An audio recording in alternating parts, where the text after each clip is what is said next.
All right, welcome back, everyone. और आपको सबका फिर से स्वागत है। So let's look at one more truth about our life and identity in Christ. तो आइए और एक सच्चाई और जानेंगे हमारे जीवन और मसीह में हमारी पहचान के बारे में। Let's read 2 Corinthians chapter 2, verse 14, please. आइए हम सब पढ़ेंगे दूसरा कुरिन्थियों उसका दूसरा अध्याय 14 वचन। 2 Corinthians chapter 2 and verse 14. दूसरा कुरिन्थियों दूसरा अध्याय और 14 वचन। It says in English, "Now thanks be to God who always leads us in triumph in Christ and through us diffuses the fragrance of his knowledge in every place." यह इस प्रकार कहता है, परंतु परमेश्वर का धन्यवाद हो जो मसीह में सदा हमको जय के उत्सव के लिए फिरता है और अपने ज्ञान का सुगंध हमारे द्वारा हर जगह फैलाता है। So underline those words, in Christ. तो मसीह में उस शब्द को आप फिर से अंडरलाइन कीजिए। What does this verse say? तो यह वचन क्या कहता है? God always leads us in triumph in Christ. तो परमेश्वर हमेशा हमें मसीह में विजय देता है। So put your right hand up और अपना दाहिना हाथ ऊपर करें and say this with me. और मेरे साथ कहे, God always causes me to triumph in Christ.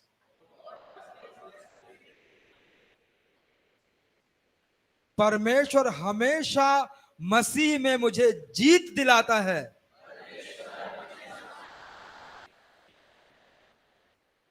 Say it again. God always causes me to triumph in Christ.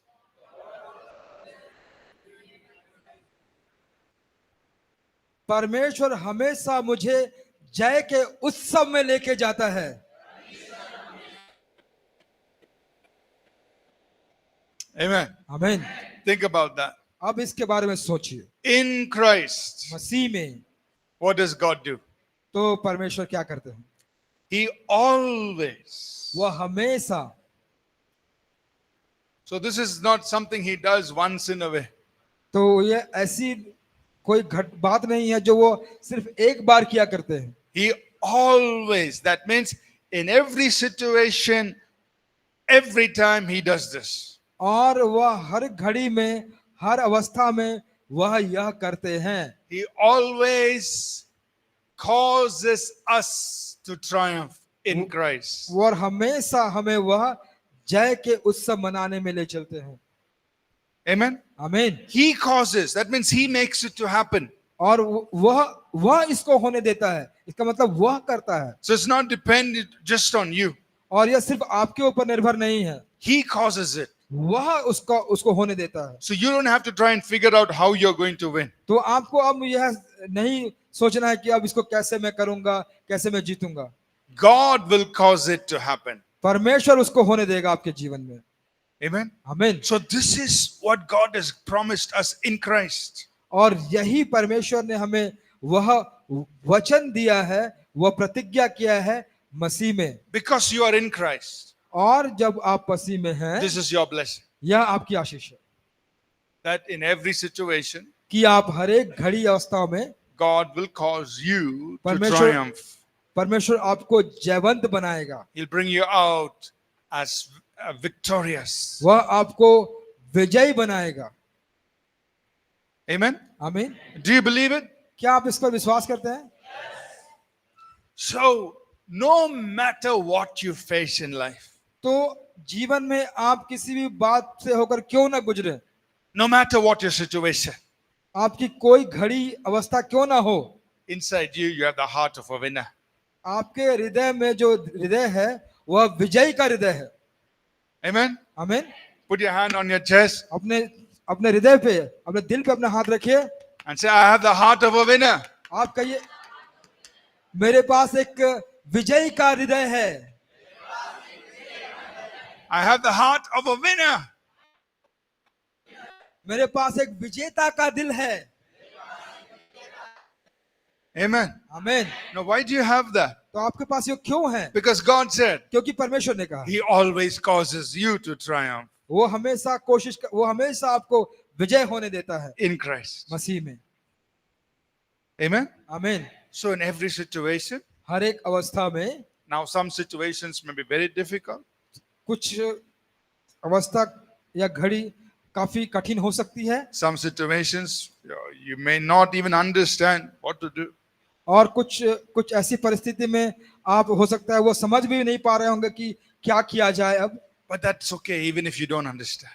तो ये ठीक है, वो ठीक है कि अगर आप नहीं समझ पा रहे हैं, You believe God's word. आप परमेश्वर के वचन में विश्वास करें। God, you said, परमेश्वर आपने कहा you will cause me to triumph. आप मुझे जय का उत्सव मनाने देंगे, You will always cause me to triumph in Christ. आप हमेशा मुझे जीतने के लिए दे देंगे। That means in every situation, all the time, इसका मतलब है हर एक परिस्थिति में, हर समय you will cause me to triumph. आप मुझे विजय बनाएंगे। So even in this situation, और इस घड़ी में भी, which I don't understand, अब जो मुझे नहीं समझ में आ रहा I है can't figure it out, और मैं उसे नहीं पता पा रहा हूँ कि क्या होगा, but I know you will cause me to triumph in Christ. और मैं ये जानता हूँ कि तुम मुझे विजय बनाओगे मसीह में। Amen. आमीन। So you need to know that. तो आपको इसको जानना है, You need to stand on that. आपको उस वचन पे खड़े रहना है, And that's your approach, even in difficult situations. और आपको वैसे ही आपकी सोच होनी चाहिए कठिन परिस्थिति में भी। So in this lesson, तो इस पाठ में we saw three things. हम लोगों ने 3 बातों को देखा। We are blessed with every spiritual blessing. हमें आशीषित किया गया हर एक आत्मिक आशीषों के द्वारा, We are enriched in everything by Jesus. और हमें धनी बनाया गया है सब बातों में यीशु मसीह के द्वारा, And He always causes us to triumph in Christ. और वो हमेशा हमें विजयी होने देता है मसीह में। Amen. आमीन। So what do you do? What do we do with this? तो हम इसके साथ क्या कर सकते हैं, क्या करें इसका? Look at the application. तो उसका उपयोग जरा देखें आप। First of all, सबसे पहले acknowledge the good things you have in Christ. तो जितनी बातें भलाई की है उसको आप कबूल करें मसीह में। Notice what Paul wrote in Philemon 1 and verse 6. Philemon के पहले अध्याय के 6 वचन में क्या लिखा गया है, पौलुस ने बताया। He देखिए said that the sharing of your faith may become effective by the acknowledging of every good thing which is in you in Christ Jesus. कि तेरा विश्वास में सहभागी होना तो हमारी सारी भलाई की पहचान में मसीह के लिए प्रभावशाली हो। So I underline that, in Christ Jesus. He's talking about in Christ Jesus. तो वहां पे वो शब्द है मसीह यीशु में, इस शब्द को आप अंडरलाइन कीजिए। So what is he telling us? तो पौलुस क्या कहता है यहाँ पर? Acknowledge every good thing that is in you because you are in Christ. तो पौलुस कहता है कि हर एक बातों को कबूल कर जो तो आप में है यीशु मसीह के द्वारा। Recognize the good things God has put in you. और उन सारी बातों को आप पहचान लीजिए जो परमेश्वर ने आपके लिए किया है। So you recognize, I am blessed with every spiritual blessing. तो आप पहचानिए और आप कहिए कि मुझे हर एक आत्मिक आशीषों से आशीषित किया गया है। You acknowledge, I am enriched in everything by Him. आप कहें कि मुझे धनी बनाया गया है हर एक बातों में उसके द्वारा। You acknowledge in everything He causes me to triumph in Christ. और आप यह कबूल करें कि हर एक बातों में वह मुझे जयवंत होने देता है। Acknowledge every good thing that is in you in Christ. और हर एक बातों को, भली बातों को कबूल करें जो आप में है मसीह के द्वारा। Amen. आमीन। That's why I tell you, put your right hand up and say it. और इसीलिए मैं आपको कहता हूं कि आपके दाहिने हाथ को उठाकर इस बात को कहो। Because the Bible says, acknowledge every good thing which is in you in Christ. और इसीलिए बाइबल कहता है कि हर एक बातों को कबूल कर जो तुझ में है मसीह के द्वारा। Acknowledge it. उसको कबूल कीजिए। Amen. आमीन। Even when you pray for one another, जब आप एक दूसरे के लिए प्रार्थना कर रहे हैं उस समय भी acknowledge the good things that are in the other brother. और आप कबूल करे जो अच्छी बातें हैं उस भाई के अंदर भी। You can pray and say, God, I thank you. You always cause him to triumph. हम आप ऐसा प्रार्थना कर सकते हैं कि पिता आपका धन्यवाद कि आप इस भाई को हमेशा जयवंत होने देते हैं। Father, thank you that he is blessed with every spiritual blessing in Christ. और पिता धन्यवाद कि यह भाई आशीषित हुआ है हर एक स्वर्गीय आशीषों से जो मसीह में है। Father, thank you that you always, that he is enriched by you in everything in Christ. और पिता आपका धन्यवाद कि यह भाई धनी बनाया गया है सारी बातों में जो आप में है। Acknowledge the good things that are in him because he is in Christ. और हर एक भली बातों को जिस भाई में है उसको आप धन्यवाद दीजिए कि उसमें है मसीह में होने के द्वारा। That's how you pray for one another. और इसी प्रकार आप एक दूसरे के लिए प्रार्थना भी करते हैं। समझ में आ गया क्या? You understood? Yes. हाँ। So when you pray for one another, अब आप एक दूसरे से अगर आप प्रार्थना करते हैं acknowledge the good things that are in the person because that person is in Christ. और आप उन बातों को वो भली बातों को उस भाई में जो है उसको कबूल कीजिए क्योंकि वह भाई मसीह में है। Amen. आमीन। Don't say, oh God, he's such a bad boy. अब ये नहीं कि ये परमेश्वर ये बहुत ही बुरा लड़का है, He is so playful. ये बहुत ही नटखट है। No. Acknowledge the good things that are in him because he is in Christ. तो नहीं ऐसा नहीं करना। जो भली बातें हैं उसको स्वीकार करना है, उस भाई में उसको कबूल करना है। That's how we pray.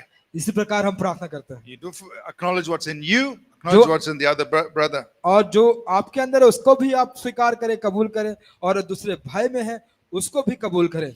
So, second point, we already mentioned, have an attitude of blessedness. और दूसरा जो बात है हम लोगों ने पहले ऑलरेडी बता चुके हैं कि हमें हमेशा जो आचरण है हमारा वो आशीषित आचरण होना चाहिए। That's how you walk in every situation. और इसी प्रकार आप हर एक अवस्था में घड़ी में आप चलते हैं। Number 3, recognize your potential in God. और आपकी अंतर शक्ति को पहचाने जो परमेश्वर में है। Now Paul said in 2 Corinthians 3 and verse 5, पौलुस ने कहा है दूसरी कुरिन्थियों के 3 अध्याय के 5वें वचन में, he says, our sufficiency is from God. उसने कहा है कि हमारी योग्यता परमेश्वर की ओर से है। So I may not have it in myself, वो मुझ में नहीं हो सकता है, हो सकता होगा, ऐसा हो सकता है, but my sufficiency comes from God. लेकिन मेरी जो संतुष्टता है, जो मेरी जो बढ़ती है वो परमेश्वर में है। Because in everything we are enriched by him. क्योंकि हर एक बातों में हमें धनी बनाया गया है उसके द्वारा, In Christ. मसीह में। And number 4, victory is ours if we don't give up. और विजय या जय हमारा है अगर हम हार ना माने। Right? So know that God will always cause you to triumph. So don't give up. तो आप हमेशा ये जान के रखिए कि परमेश्वर हमेशा आपको जयवंत बनाएगा, इसलिए कभी हार ना माने। Amen? आमीन। Let's go to number 6. Lesson number 6. आइए हम पाठ नंबर 6 की ओर आगे बढ़ेंगे। This is another very important lesson. और यह एक दूसरा बहुत महत्वपूर्ण पाठ है। Lesson number 6. अध्याय 6।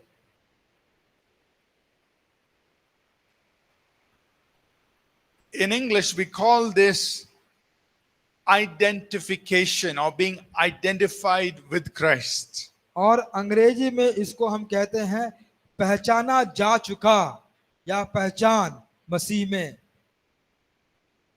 हमारा चिन्ह मसीह में। So try to understand this with me. तो आइए मेरे साथ इस बातों को समझने की कोशिश कीजिए। When Christ died, जब मसीह मरा, when the Lord Jesus was crucified on the cross, जब क्रूस पर प्रभु यीशु मसीह को टांग दिया गया, you were crucified with him. आप उसके द्वारा उसके साथ क्रूसिफाई हुए थे। When Jesus was buried, जब यीशु को गाड़ा गया था, you were buried. आप भी गाड़े गए थे। I was buried with him. मैं भी गाड़ा गया था। When Jesus rose up from the dead, और जब वो मृत्यु से उठ गया, you and I rose up with him. और हम और आप भी उठे मरे हुए से। When Jesus ascended into heaven, और जब वह स्वर्ग पर चढ़ाया गया, you and I ascended with him. तो हम और आप भी उसके साथ स्वर्ग पर चढ़ाए गए। When Jesus sat down at the right hand of the Father, जब यीशु पिता के दाहिनी ओर हाथ जाके बैठा, you and I sat down at the right hand of the Father. और आप और मैं, हम भी जाकर पिता के दाहिनी ओर बैठे गए। Say, then you will say, I'm not that old. तो आप कहेंगे "हाँ, मैं तो उतना उतना पुराना नहीं हूं। Jesus lived 2000 years ago. यीशु 2000 साल पहले I रहा, was born only 20 years ago. मैं तो सिर्फ 20 साल पहले जिया, I'm not that old. मैं तो उतना बूढ़ा नहीं हूं। How you can say I died with him? आप कैसे कह सकते कि मैं उसके साथ मरा? What are you saying? आप क्या कह रहे हैं? So, this is spiritual reality. तो यह जो है वह आत्मिक वास्तविकता है। It is true यह that सच है। you and I were not even born. We didn't even exist when Jesus died on the cross. यह सच है कि आप और हम तो थे ही नहीं जब यीशु मर के जी उठा। But लेकिन in the mind of God परमेश्वर के मन में, and in the plan of God, परमेश्वर की योजना में, he said, what happened to Jesus 2000 years ago, that will become real in your life when you come into Christ. तो जो यीशु के साथ 2000 साल पहले हुआ था वो आपके लिए भी वास्तविक हो जाएगा जब आप मसीह में आ जाएंगे। God is doing it. परमेश्वर इसे कर रहे हैं। He did something in Jesus 2000 years ago. उन्होंने कुछ किया यीशु मसीह में 2000 साल पहले। Now you and I today, we come here in time, और आप और हम अब समय में यहाँ आते हैं 2000 years later. 2000 साल के बाद। We believe in the Lord Jesus. हम यीशु मसीह पर विश्वास करते We हैं, come into Christ. हम मसीह में आते हैं। At the moment we come into Christ, और जिस क्षण हम मसीह में आते हैं, God says, परमेश्वर कहते हैं whatever I did in Jesus 2000 years ago, it becomes true for you in your life. और जो कुछ मैंने यीशु मसीह के लिए 2000 साल पहले किया था वह तुम्हारे लिए वास्तविक हो जाता है, तुम्हारे जीवन के लिए मसीह यीशु में। That's called identification. तो वह उसको कहा जाता है चिन्हित करना। Are you understanding? आप समझ रहे हैं? So, what God is saying is, when Jesus died on the cross, you died with him. तो परमेश्वर कहते हैं कि जब यीशु क्रूस पे मरा आप भी उसके साथ मरे। When he was buried, you were buried. जब वो गाड़ा गया आप भी गाड़े गए। When he rose, you rose. जब वो उठा वो आप भी उठे। When he ascended, you ascended. जब वो स्वर्ग पे चढ़ाया गया आप भी चढ़े। When he was seated, you were seated. जब वो बैठाया गया आप भी बैठे। And for you, this is reality now. अब आपके लिए यह वास्तविकता है। अब God finished that work. परमेश्वर ने वो काम खत्म कर चुका है। And he's saying, I want you to live from that. और वो कहते हैं कि अब मैं चाहता हूं कि तुम वहां से अपना जीवन जियो। All right? ठीक है? So, let us read the scripture first. आइए हम पहले वचन को पढ़ेंगे And then we will try to understand it and explain it further. और हम उसको पढ़ने और समझने की कोशिश करेंगे। The Apostle Paul explains this in Romans chapter 6. और पौलुस प्रेरित रोमियो की अध्याय 6 में यह बताने की कोशिश कर रहे हैं। And I would encourage you to read that full chapter later on today or tomorrow morning. मैं आपको उत्साहित करूंगा कि यह पूरा अध्याय आज यानी तो कल सुबह उसको पूरा पढ़िए And try to understand what he is saying. और समझने की कोशिश कीजिए कि वो क्या कह रहे हैं। But I will try to summarize it, give us the meaning of that. और मैं कोशिश करूंगा कि मैं उसका सारांश या मतलब आपको समझाऊं। So, Romans chapter 6, रोमियो अध्याय 6 we'll read verses 1 to 9. और हम लोग पहले वचन से लेके 9वें वचन तक पढ़ेंगे। Paul says, What shall we say then? Shall we continue in sin that grace may abound? Certainly not. How shall we who died to sin live any longer in it? Or do you not know that as many of us as were baptized into Christ Jesus were baptized into his death? Therefore, we were buried with him through baptism into death, that just as Christ was raised from the dead by the glory of the Father, even so we also should walk in newness of life. For if we have been united together in the likeness of his death, certainly we also shall be in the likeness of his resurrection. Knowing this, that our old man was crucified with him, that the body of sin might be done away with, that we should no longer be slaves of sin. For he who has died has been freed from sin. Now, if we died with Christ, we believe that we shall also live with him, knowing that Christ, having been raised from the dead, dies no more, death no longer has dominion over him. आमीन। आइए पढ़ेंगे। तब हम क्या कहें? क्या हम पाप करते रहें ताकि अनुग्रह बहुत हो? कदापि नहीं। हम जब पाप के लिए मर गए तो फिर भविष्य में उसमें कैसी जीवन बिताएं? क्या तुम नहीं जानते कि हम जितनों ने मसीह यीशु का बपतिस्मा लिया तो उसकी मृत्यु का बपतिस्मा लिया, इसलिए उस मृत्यु का बपतिस्मा पाने से हम उसके साथ गाड़े गए, ताकि जैसा मसीह पिता की महिमा के द्वारा मरे हुए में से जिलाया गया, वैसे ही हम भी नए जीवन के किसी चाल चले। क्योंकि यदि हम उसकी मृत्यु की समानता में उसके साथ जुट गए हैं तो निश्चय उसके जी उठने के समानता के में भी जुट जाएंगे। क्योंकि हम जानते हैं कि हमारा पुराना मनुष्यत्व उसके साथ क्रूस पर चढ़ाया गया, ताकि पाप का शरीर व्यर्थ हो जाए, ताकि हम भविष्य में पाप के दासत्व में न रहें। क्योंकि जो मर गया है वह पाप में छूटकर धर्मी ठहरा। इसलिए यदि हम मसीह के साथ मर गए तो हमारा विश्वास यह है कि उसके साथ जिएंगे भी, क्योंकि हम यह जानते हैं कि मसीह मरे हुए में से जी उठकर फिर मरने का नहीं, उस पर फिर मृत्यु की प्रभुता नहीं होने की। So, let's look at this little by little. Verse 3 तो थोड़ा थोड़ा करके हम इसको देखेंगे।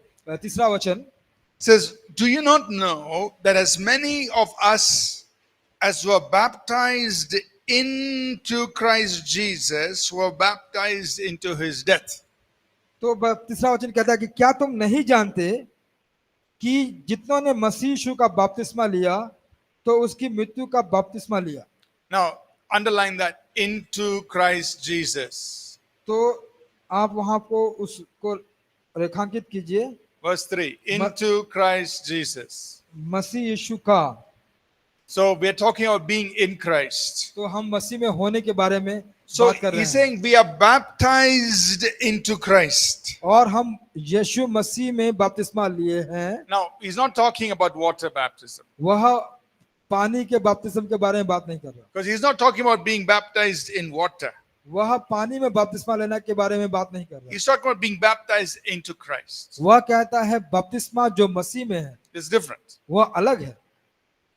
Baptized, remember the word baptized means to immerse, to completely submerge, to make one.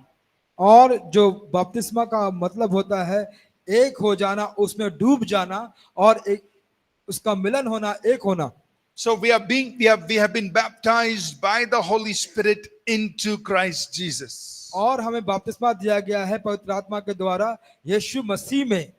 So he's talking about being in Christ. तो मसीह में होने के बारे में इसकी बात कर रहा है। So he says that all of us who have been baptized into Christ, वो कहता है कि हम सब जो मसीह यीशु में बपतिस्मा लिए गए, or we are immersed into Christ, मसीह में जो हम डुबाए गए, we are immersed into his death. तो हम उसके मृत्यु में भी डुबाए गए। Do you see that? Verse 3. उसको तीसरे वचन में आप देखिए। Right? As many of us as were immersed into Christ, we have been immersed into his death. तो हमें से जितने मसीह में डुबाए गए थे, हम उसके मृत्यु में भी इमर्स यानी डुबाए गए हैं। That means if you are in Jesus, अगर आप यीशु में हैं, that means you were there when he died. तो इसका मतलब है कि आप वहां थे जब वह मरा। So that's what we were saying. तो वही हम कह रहे थे अब तक, God has planned this. परमेश्वर ने इसकी योजना बना ली थी That today you're coming into Christ. कि आपका आना प्रभु में, Now you're coming into Christ. अभी आपका आना मसीह में, But now that you are in Christ, you're going to be identified in his death. अब जब आप अब मसीह में पाए जाते हो, आपकी पहचान उसके मृत्यु में भी है। That means what happened to him what happened to Christ when he died, that becomes effective in your life today. और जब जो हुआ मसीह के जीवन में, जो मरा, वह प्रभावित होता है आपके जीवन में आज। And then he continues. और फिर वह बताना शुरू करता है। Verse 4. चौथा वचन, Therefore we were buried with him. और इसलिए हम उसके साथ गाड़े गए थे। So not only are we crucified with him, we are also buried with him. तो ना कि सिर्फ हम उसके साथ क्रूस पर चढ़ाए गए थे, हम उसके साथ हम गाड़े भी गए थे। So underline that word, those words, with him.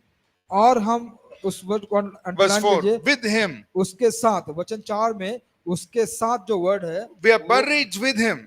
हम उसके साथ गाड़े गए। उसके साथ जो वर्ड है उसको रेखांकित कीजिए। And then he says, we are buried with him through baptism into death, that just as Christ was raised from the dead by the glory of the Father, we also should walk in newness of life. So when he was raised, we also were raised. तो जिस प्रकार मसीह महिमा के द्वारा मरे हुए में से जिलाया गया, वैसे हम भी नए जीवन की चाल चले। तो जैसा वह जिलाया गया, हम भी जिलाए गए। And we are walking in new life. और अब हम नए चाल चलन में, हमारी चाल चलन नई हो गई है। I will explain this further, but just stay with me little by little. मैं आपको और समझाऊंगा, लेकिन आप मेरे साथ रहें, थोड़ा थोड़ा करके और समझाऊंगा। And then verse 5. और 5वें वचन में, For if we have been united together in the likeness of his death, we will also be united in the likeness of his resurrection. That means if we die with him, we will also be raised up with him. तो अगर हम उसके साथ मरे हैं तो उसके साथ जिलाए भी जाएंगे। यहाँ पे लिखा है क्योंकि यदि हम उसकी मृत्यु की समानता में उसके साथ जुट गए, तो निश्चय ही जी उठने की समानता में भी जुट गए। So the question is, तो प्रश्न ये रहा, what part of me was crucified, तो हमारा कौन सा भाग क्रूस पर चढ़ाया गया, and what is the result of it? और उसका परिणाम क्या हुआ? Look at verse 6. तो 6ठा वचन देखिए। Verse 6. Knowing this, that our old man was crucified with him, that the body of sin might be done away with, that we should no longer be slaves of sin. क्योंकि हम जानते हैं कि हमारा पुराना मनुष्यत्व उसके साथ क्रूस पर चढ़ाया गया, ताकि पाप का शरीर व्यर्थ हो जाए, ताकि हम भविष्य में पाप के दासत्व में न रहें। Okay, let's all read verse 6 together. आइए हम सब मिलकर वचन 6 को एक साथ पढ़ेंगे। Everybody's awake? सब उठे हुए हैं? Let's read. You can read in English or Hindi, but read it out loudly, louder than the person next to you. जो आपके बगल में बैठा है, अगर इंग्लिश या हिंदी दोनों में, आप उसको जोर से पढ़िए। Verse 6, let's read. आइए हम जोर से पढ़ेंगे। Knowing this, that our old man was crucified with him, that the body of sin might be done away with, that we should no longer be slaves of sin. Nice, nice, nice. Sounds like the upper room. ये ऊपर वाले कमरे के बारे में। Full noise. Okay, good. What's he saying? He's saying, knowing this. तो वो क्या कहते हैं? इसको जानने के बाद। So that means God wants us to know this. इसका मतलब होता है कि परमेश्वर चाहते हैं कि हम जाने। Many believers don't know. बहुत सारे विश्वासी नहीं जानते हैं। But he says, I want you to know this. वो कहते हैं कि मैं चाहता हूं कि आप इसे जाने। That our old man कि हमारा पुराना मनुष्य was crucified with him. वह क्रूस पर चढ़ाया गया था उसके साथ। So which part of you was nailed to the cross? तो आपका कौन सा भाग क्रूस पर चढ़ाया गया था? Your body? क्या आपका शरीर? No, your body is still here. आपका शरीर तो अभी भी यहाँ पे है, But that old sinful nature, लेकिन वह पुराना पाप का स्वभाव, that's referred to as the old man, और उसको यहाँ पर पुराना मनुष्य करके दर्शाया गया, it was nailed to the cross. वह क्रूस पर चढ़ाया गया। Your old man is dead.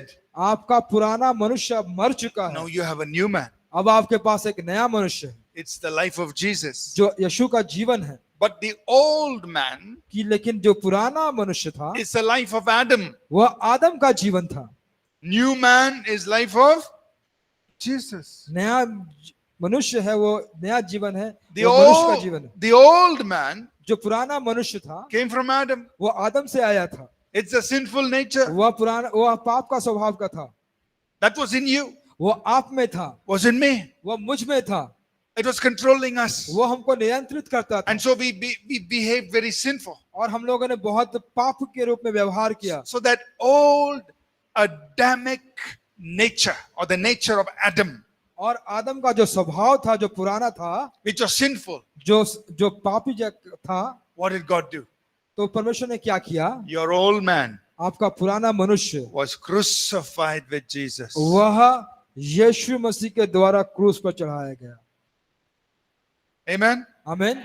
You saw your old man is dead तो आपने देखा कि आपका पुराना मनुष्य अब मर चुका, because God crucified the old man on the cross.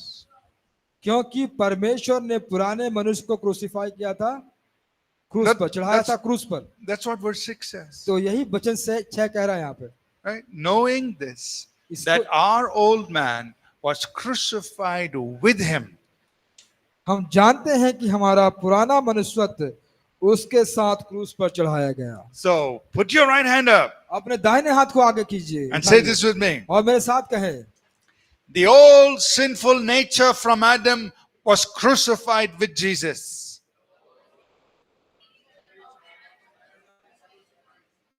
आदम का पुराना पाप का स्वभाव यीशु मसीह में क्रूसिफाई किया गया था, क्रूस पर चढ़ाया गया था, वो क्रूस पर चढ़ाया गया था। Say it again. The old sinful nature from Adam was crucified on the cross.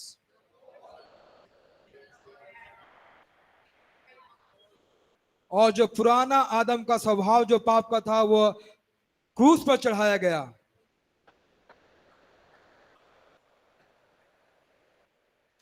Amen. आमीन। So you don't have Adam's nature. तो अब आपके पास आदम का स्वभाव नहीं है, You have God's nature. आपके पास अब परमेश्वर का स्वभाव है। The old sinful nature जो was पुराना स्वभाव crucified था on the cross. वह क्रूस पर चढ़ाया जा चुका। Amen. आमीन। And what is the result? तो उसका परिणाम क्या है? Read verse 6. उसका 6वां वचन फिर से पढ़ें। Knowing this, that our old man was crucified with him, that the body of sin might be done away with, that we should no longer be slaves of sin. क्योंकि हम जानते हैं कि हमारा पुराना मनुष्यत्व उसके साथ क्रूस पर चढ़ाया गया ताकि पाप का शरीर व्यर्थ हो जाए, ताकि हम भविष्य में पाप के दासत्व में ना रहें। Amen. आमीन। So what did God do? तो परमेश्वर ने क्या किया? He crucified the old man, पुराने मनुष्य को क्रूस पर चढ़ाया, put it to death, उसको मार दिया, so that the power of sin over our lives is broken and we are no longer slaves of sin. ताकि जो पाप का जो शक्ति था हमारे ऊपर वो टूट गया और हम लोग पाप के दास ना रहे। Amen. आमीन। So when Christ died, you died. जब मसीह मरा आप मरे। What part of you died? तो आपका कौन सा भाग मरा? Your old man. आपका पुराना मनुष्य, Gone. पुराना। Funeral service over. दाह संस्कार का जो सेवा खत्म हुआ, Finished. खत्म, Old man is gone. पुराना मनुष्य चला गया And you and I are no longer slaves of sin. और आप और हम अब पाप के गुलाम नहीं हैं। Amen. So you need to know that about yourself. तो आपको इसके विषय में अपने बारे में जानना जरूरी है। You're not a slave to sin. आप अब पाप के दास या गुलाम नहीं हैं। Amen. आमीन। You don't have a sinful nature. आपके पास अब पाप का स्वभाव नहीं है, It's gone. यह अब चला गया, Crucified. वह क्रूस पर चढ़ा दिया You गया। have a new man, आपके पास एक नया मनुष्य which है is the life and the nature of God. और जो जीवन और स्वभाव है परमेश्वर का, That's what you have. वही आपके पास है। Amen. आमीन। So what does the next verse say? Verse 7. और 7वां वचन क्या कहता है? 7वां जरा देखेंगे। He who has died has been freed from sin. क्योंकि जो मर गया वह पाप से छूटकर धर्मी ठहरा। You are dead.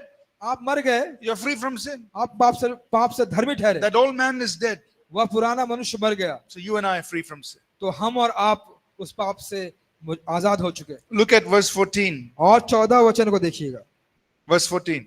14 वचन को। For sin shall not have dominion over you, for you are not under law but under grace. और तुम पर पाप की प्रभुता न होगी, क्योंकि तुम व्यवस्था के अधीन नहीं वरन अनुग्रह के अधीन हो। Sin will not have dominion over you पाप आप पर प्रभुता करने नहीं पाएगा, because you are not under law क्योंकि आप व्यवस्था के अंदर नहीं हैं, but under grace. आप अनुग्रह के अंदर हैं। So under the law, और व्यवस्था के अंदर God gave them commandments, परमेश्वर ने उनको आज्ञाएं दी, but they had no strength to do it उनके पास कोई ताकत नहीं थी उसे करने की, because that old man was still in them. क्योंकि जो पुराना मनुष्य था अब भी उनके अंदर था। So they couldn't do the good things God told them to do. तो वो अच्छे काम नहीं कर पाए जो परमेश्वर ने उन्हें करने के लिए कहा। But under grace, लेकिन अनुग्रह में what happens? क्या हुआ? God does the work. परमेश्वर काम करता। He crucified the old man. वह पुराने मनुष्य को क्रूस पर चढ़ा देता He है, took out the old man. वह पुराने मनुष्य को निकाल बाहर फेंकता है, So now sin doesn't have dominion over us. क्योंकि पाप हमारे ऊपर प्रभुता नहीं कर पाता। We can do what is righteousness. We can do what is right in the eyes of God. और परमेश्वर की आंखों में जो भला है हम उसे कर सकते हैं, धर्म के काम कर सकते हैं, धर्मी कर सकते हैं। Are you understanding? क्या आप समझ पा रहे हैं? Yes? No? हाँ या ना? So put your right hand up. तो अपना दाहिना हाथ फिर से उठाएं, Say this with me. मेरे साथ कहे, Sin will not have dominion over me. पाप मेरे ऊपर प्रभुता नहीं करने पाएगा। I am free from the dominion of sin. मैं पाप की प्रभुता से आजाद हूं। Amen. आमीन। So, तब if you find any kind of sin trying to control your mind or your body, अगर आप देखें कि कोई प्रकार का पाप आपके मन या शरीर पर नियंत्रण करने की कोशिश कर रहा है, you have to resist. तो आपको उसको रोकना है, You उसका say, विरोध sin, करना है। you will not have dominion over me. तो आप कहें कि पाप मेरे ऊपर आप प्रभुता नहीं कर पाएंगे। Old man is gone. मेरा पुराना मनुष्य चला गया, Inside there's a new man. अब अंदर तो नया मनुष्य है। अब You're not welcome inside. आप अंदर में स्वागत नहीं है आपका। अब Old man is gone. पुराना मनुष्य अब चला गया, There's a new man inside. अब अंदर नया मनुष्य है। In the new man inside is righteousness and holiness. और जो नया मनुष्य मेरे अंदर है वो है धार्मिकता और पवित्रता। So sin, तो पाप you have no dominion over me. मेरे ऊपर कोई प्रभुता नहीं है आपका, No dominion over my mind or my body. मेरे शरीर या मेरे मन के ऊपर तेरी कोई प्रभुता नहीं, Because inside क्योंकि मेरे अंदर is a new man. एक नया व्यक्ति है, एक नया मनुष्य। You understand? आप समझे क्या? Amen. आमीन। So if there's any sin तो क्या कोई पाप है in that's trying to hold your mind or your body, तो क्या कोई पाप है जो आपके मन को या आपके शरीर को पकड़ने की कोशिश कर रहा है? you say what the Bible says. तो आप कहें जो बाइबल कहता है, Sin will not have dominion over me. पाप मेरे ऊपर प्रभुता नहीं करने पाएगा, Because I'm not under the law, I'm under grace. क्योंकि मैं व्यवस्था के अधीन नहीं, मैं अनुग्रह के अधीन। Under grace, I am a new man. और ग्रेस और और अनुग्रह में मैं एक नया व्यक्ति हूँ। Old man is gone. पुराना व्यक्ति चला गया Was crucified with Jesus. वो और यीशु मसीह के साथ क्रूस पर चढ़ाया गया And I'm dead and I'm free from sin. और मैं मर गया और मैं पाप से आजाद हो गया। Amen? आमीन। So, that's the first part. और अब यह एक पहला भाग है। When Christ was crucified, जब यीशु क्रूस पर चढ़ाया गया you and I were crucified. हम और आप क्रूस पर चढ़ाए गए। What part of us was crucified? हमारा कौन सा भाग क्रूसिफाई हुआ? हमारा पुराना मनुष्य क्रूसिफाई हुआ। What was that again, Pastor? पुराना मनुष्य Purana Manush. Your old man. Purana Manush. Crucified. उसको क्रूस पर चढ़ाया गया। So you and I are free from sin. तो आप और हम अब पाप से स्वतंत्र हैं, आजाद हैं। Amen? Then तब he said उसने फिर कहा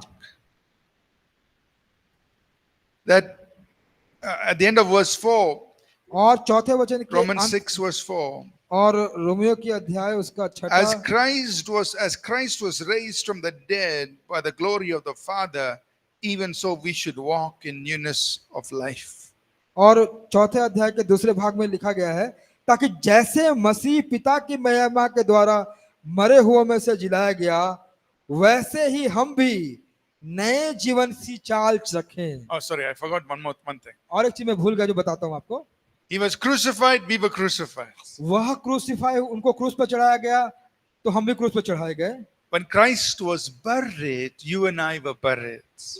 तो जब मसीह को गाड़ा गया आप और हम भी गाड़े गए। So, what is being buried? What is that a picture of? तो गाड़े जाने का ये चित्रण ये क्या है? When a person is buried, जब एक व्यक्ति को गाड़ दिया जाता है we are saying it's the end of this world. He's on the other side. तो हम कहते हैं कि अब ये व्यक्ति का जो समय था इस संसार में अब ये खत्म हो चुका है, अब ये दूसरे जगह का है। The old is gone. पुराना चला गया। That's what burial, being buried, symbolizes. और वही संकेत है गाड़े जाने का या गाड़ना उसका। Life on earth is over. आपका पृथ्वी पर जो जीवन था अब वो समाप्त हो चुका। This old life is over. अब पुराना जीवन अब खत्म हो चुका। So the Bible tells us we were buried with him. Verse 4. और- We were buried with him. और चौथे वचन में बाइबल बताती है कि हम उसके साथ गाड़े गए थे। So when Christ was buried, you were buried. तो जब मसीह गाड़े गए थे आप उसके साथ गाड़े गए थे। We are separated हमको अलग किया गया था, from the old life. पुराने जीवन से अलग किया गया था। Amen. आमीन। When Christ was crucified, we were crucified.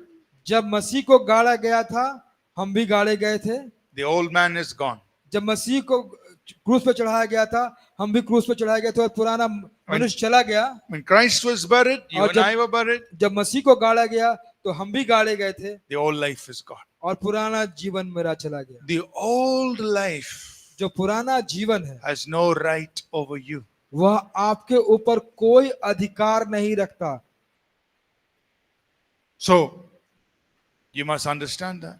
तो आपको ये अवश्य है कि आप समझें। The devil will say, oh, that's how you used to live. 10 years you used to live like that. 15 years you used to live like that. 20 years you should. That's why you have to stay like that. तो आप को शैतान कहे कि आप तो 10 साल पहले 15 साल वैसे ही रहते थे अभी आप वैसे रहिए। Say, no. आप कहे ना ना ना ना ना That's my old life. वो मेरा पुराना जीवन था। Old life is gone. मेरा पुराना जीवन अब चला गया। I was buried with Jesus. मैं यीशु के साथ गाड़ा गया। What is of the old life has no right over me, no claim on me. और जो मेरा पुराना जीवन था मेरे ऊपर कोई अधिकार कोई क्लेम नहीं रख पाएगा। Amen. आमीन। So put your right hand up. अपने दाहिने हाथ को ऊपर करें। Say this with me. मेरे साथ कहें। When Christ was crucified, I was crucified. जब मसीह को क्रूस पे चढ़ाया गया मैं भी क्रूस पे चढ़ाया गया। The old man is dead and gone. जो पुराना मनुष्य था वो मर गया और चला गया। When Christ was buried, I was buried.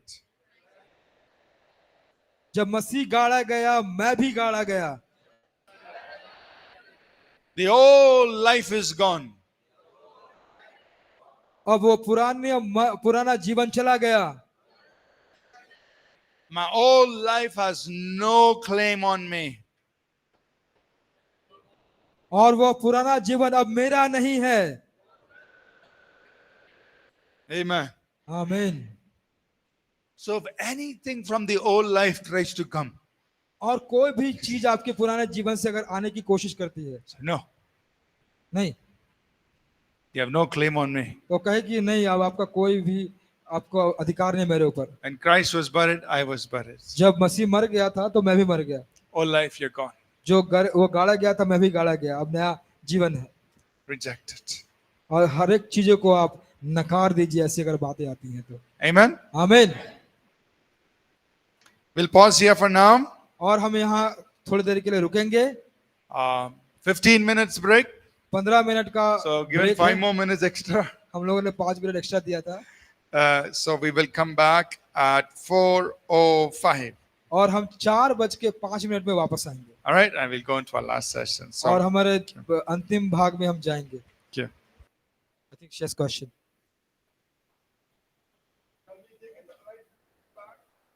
आने के बाद हम लेंगे सिस्टर।